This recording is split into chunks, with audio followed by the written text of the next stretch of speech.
Widok z wieży Kolegium Witkowskiego, w którym niepodzielnie włada historia, jest naprawdę imponujący. Możemy stąd podziwiać Collegium Maius, Collegium Novum.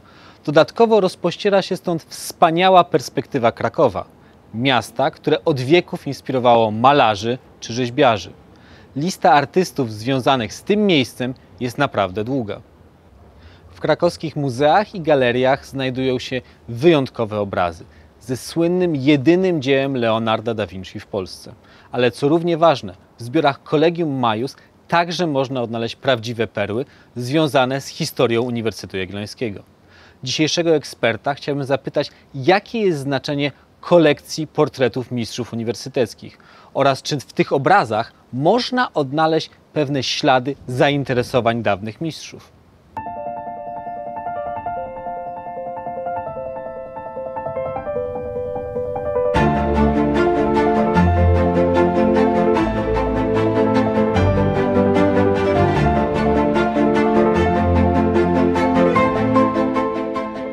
Magister Łukasz Pieruk, muzealnik, historyk i popularyzator wiedzy o dziejach Uniwersytetu Jagiellońskiego. Do głównych obszarów zainteresowań naukowych należą dzieje Uniwersytetu w okresie staropolskim. Pracownik działu zbiorów muzealnych w Muzeum UJ, gdzie prowadzi konto w mediach społecznościowych Historiujemy i współpracuje z miesięcznikiem Uniwersytetu Jagiellońskiego Alma Mater, w którym regularnie publikuje artykuły. Współautor pierwszej gry planszowej Uniwersytetu Jagiellońskiego Gaudeamus – Zbuduj średniowieczny uniwersytet. W zbiorach Collegium Maius znajduje się wyjątkowo cenna kolekcja portretów mistrzów uniwersyteckich. Jakie są początki tego zbioru?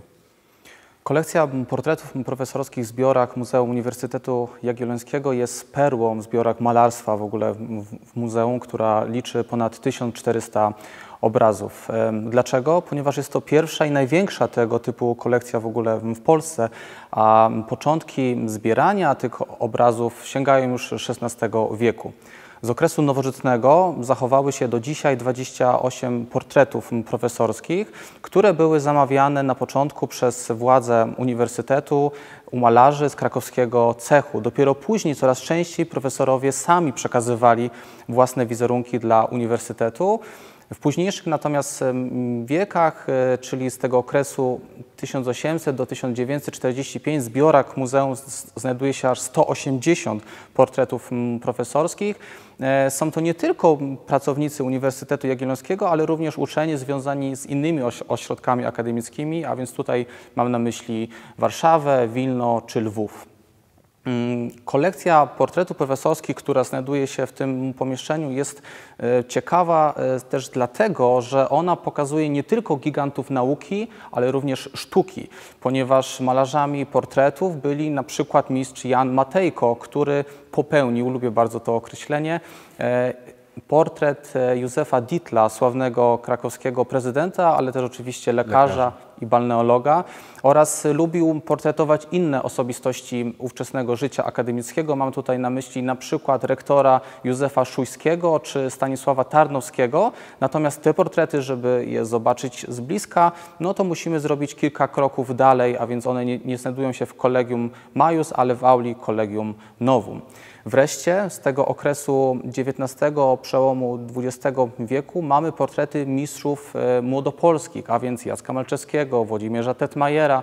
Na szczególną uwagę z tej generacji artystów na pewno zasługuje Leon Wyczółkowski. Dlaczego? Ponieważ spod jego pędzla wyszło aż 9 portretów profesorskich znajdujących się w kolekcji muzeum. One są ciekawe z wielu powodów, ale taki dla mnie bardzo charakterystyczny jest to, że Wyczół lubił portretować profesorów często z atrybutami ich profesji. Mamy więc Karola Olszewskiego, wybitnego chemika, który przedstawiony jest z aparaturą do skraplania gazów. W ogóle część tego instrumentarium możemy też zobaczyć tutaj na ekspozycji, dokładnie, na ekspozycji głównej, w tej części takiej nazywamy ją naukową, ale to nie jedyny ciekawy przykład. Mamy, ponieważ ponadto portret Karola Eistrachera seniora, którego Wyczół umieścił w loży Teatru Miejskiego, jak kiedyś nazywał się dzisiejszy Teatr Słowackiego. On jest tam ukazany w loży, jak przed sobą ma afisz premiera, afisz Wesela, a więc tej sztuki Wyspiańskiego. W ogóle bardzo przychylnie odniósł się do tej sztuki. Czyli obrazy przedstawiające profesorów czasem zawierają pewne informacje związane z ich pasjami czy zainteresowaniami. Jak możemy patrzeć na tę kolekcję właśnie przez pryzmat takich cech naszych mistrzów? Na pewno wyczuł jest tym, który właśnie portretował tych profesorów, ukazując atrybuty ich profesji, ale nie tylko on, ponieważ mamy więc Ignacego Czerwakowskiego, który ukazany jest wśród roślin, co ewidentnie sugeruje, że gdzieś tam... z botaniką. Dokładnie tak. Natomiast ciekawe jest też to, czego nie widać, ponieważ wspomniany przed chwilą Karol Streicher senior był nieodłącznym towarzyszem swojego wiernego Harcika. Mowa o psie Dzimusie, który prawdopodobnie znajduje się w loży, ale poniżej, dlatego wyczuł, może dlatego właśnie go nie namalował. Ale wiemy, że Dzimuś był noszony przez profesora na rękach, szedł z nim do teatru, również tutaj w Bibliotece Jagiellońskiej, gdzie Karol Streicher senior był przecież dyrektorem, można było go spotkać wśród książek i nas to może dziwić. Pies wśród książek, ale jak znamy historię Collegium Maius, to wiemy, że zwierzęta są związane z tym budynkiem i jego okolicami już od wieków, ponieważ przecież obok, w ogrodzie, dzisiaj nazywanym profesorskim, profesorowie hodowali, trzymali klatki z drobiem, a także prawdopodobnie nawet hodowali konie, ponieważ zachowały się zabytki archeologiczne. A w dawnych uniwersytetach zabraniano przecież studentom studiowania z ich hartami, lisami, niedźwiedziami, wilkami, jeleniami itd. Ta lista jest dosyć długa, dotyczy co prawda uniwersytetów angielskich, nie naszego. W naszych zbiorach, źródłach sądu, na przykład rektorskiego, nie zachowały się jakieś wzmianki, żeby ktoś przyszedł z niedźwiedziem, ale kto wie, prawdopodobnie akurat tej historii być może nie zapisano. Ale już tak wracając do Collegium Maius, to tutaj zwierzęta pojawiały się też wewnątrz budynku, no bo przecież w XVIII wieku, kiedy trochę gmach popadał w ruinę, tu przeciekało, tu była dziura w dachu, gdzieś tam przez komin też było widać piękne nasze niebo, trochę inne niż jest dzisiaj w Liberarii to namalowane, no to wtedy zagnieściły się tutaj kawki, wróble, gołębie, więc jakby bibliotekarz po godzinach musiał być również ornitologiem i pozbywać się tego ptactwa, tych niechcianych lokatorów, więc mamy też taką ciekawą, mniej znaną historię związaną z tym budynkiem, a i zwierzęta pojawiały się również tutaj, ale już na zewnątrz, na dziedzińcu, między krużgankami spacerowały sobie bowiem koty. Jedną nawet znamy z imienia, nazywała się ta kocica Burka i z nią związany jest pewien bardzo ciekawe wydarzenie. W roku 1964, bowiem tutaj z wizytą był cesarz Etiopii Haile Selassie. Przybył tutaj, jak zwykły, ze swoim pieskiem Lulu, jednak nie mógł go wprowadzić do Collegium Maius. Dlaczego? Ponieważ strażnicy nie wyłapali wszystkich kotów. Burka podrapała nawet jednego ochroniarza i później cesarz, zostawiając tego swojego psa na zewnątrz, jak brał udział w uczcie, to ta Burka zakręciła mu się gdzieś tam wokół nóg i ponieważ cesarz lubiał zwierzęta, no to wziął ją na kolana i grzecznie pogłaskał.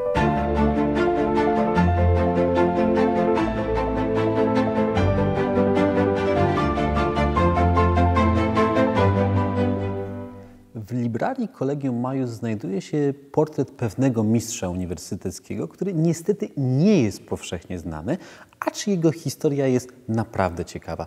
Czym zasłużył się Benedykt z Koźmina? Znamy go jako wybitnego humanistę, kaznodzieję i mówcę i faktycznie był tymi wszystkimi określeniami słusznie nazywany. Natomiast bardzo ciekawe jest też to, że był on mistrzem PR-u.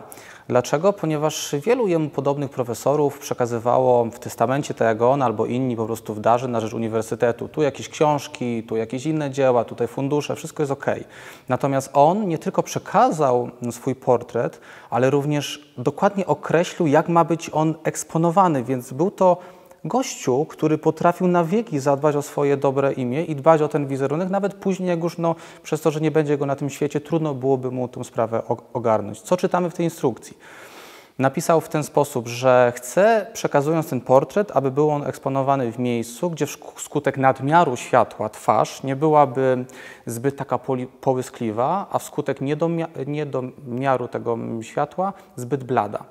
Profesorowie oczywiście grzecznie, razem z innymi instrukcjami, bo to tylko fragment tego, co nam zostawił profesor, zastosowali się do tych pouczeń i do dzisiaj portret, miejmy nadzieję, że zgodnie z tym, jak sobie to wyobrażał Benedykt, jest eksponowany właśnie w tej sali, a więc w Liberarii Collegium Maius.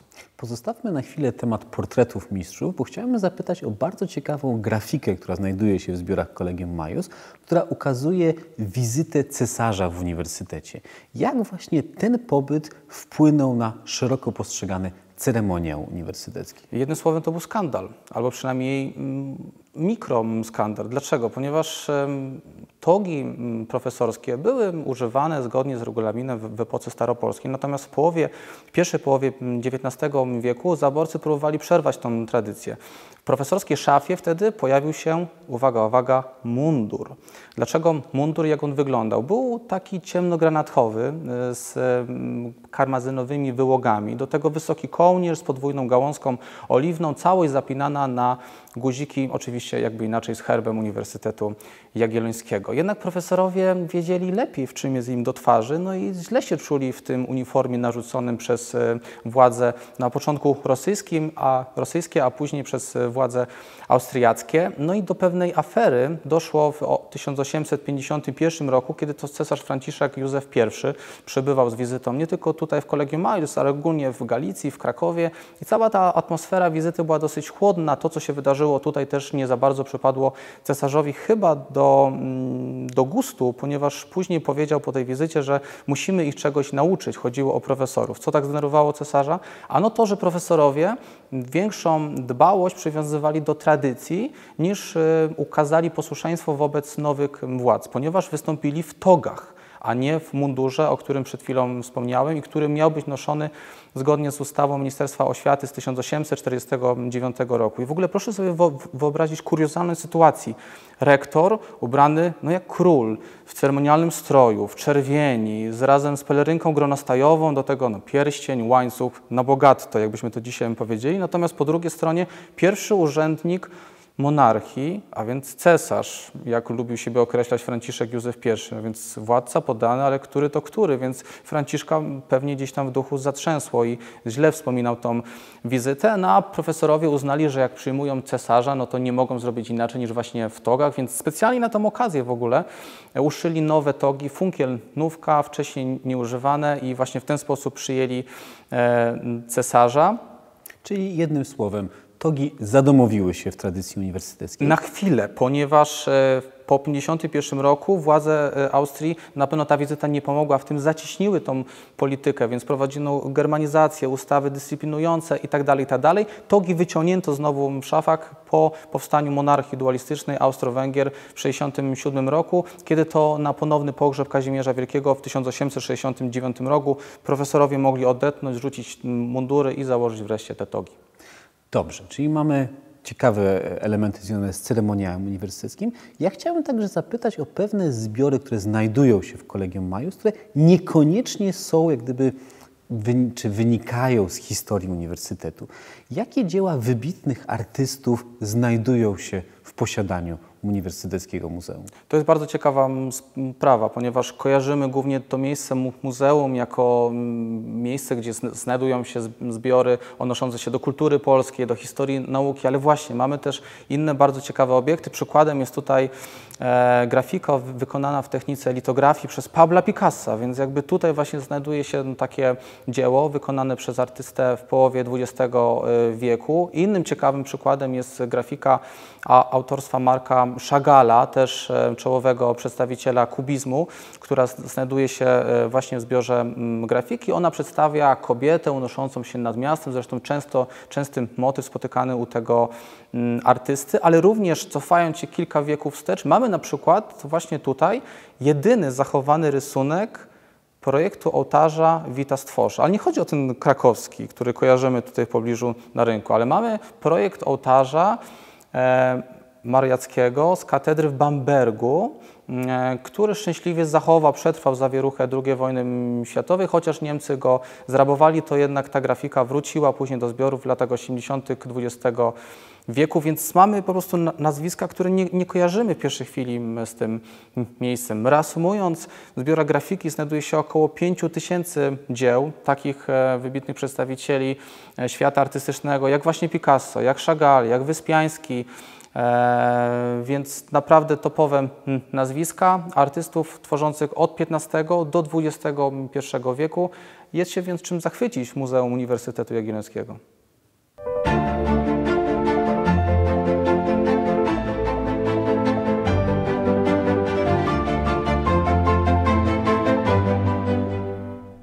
W dawnych kolegiach uniwersyteckich zamieszkiwali kolegiaci, czyli pełnoprawni członkowie, gracjaliści, studenci współlokatorzy oraz serwitorzy, czyli służba.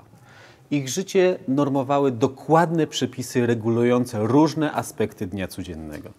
Na wszelki wypadek, dla co bardziej krewkich studentów, w Collegium Maius znajdował się nawet karcer.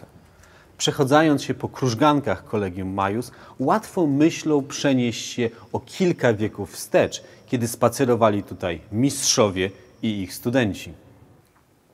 Bezcenne kolekcje obrazów ze zbiorów Collegium Maius przedstawiają mniej znane karty z życia profesorów, ich pasje i zainteresowania.